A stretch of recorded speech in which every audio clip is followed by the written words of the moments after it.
Hemen ikusten duzuen moduan oilotegi bat daukagu, bertan 4 oilo daude, eta hemen ilete desberdinetan ikasi dituzte zer diren animalia ornodunak eta zer ornogabeak, eta hori dela eta pozin hiletean konkretuki hegaztien bizitza eta kasu honetan oiloen bizitza nolakoa den lantzea erabaki genuen.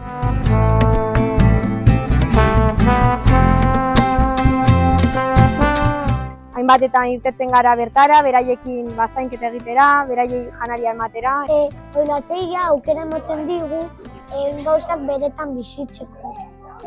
Hasi ditugun hipotesiak ikustera joango gara. Hor, kanpoan, eguzkitsu egiten duenean normalean ateratzen dira. Eta ere barruan ere badaude batzuetan. Baina euria egiten duenean, normalean barrura joaten dira. Ez guztietxak. Zer jaten dute? Pentsua eta belar.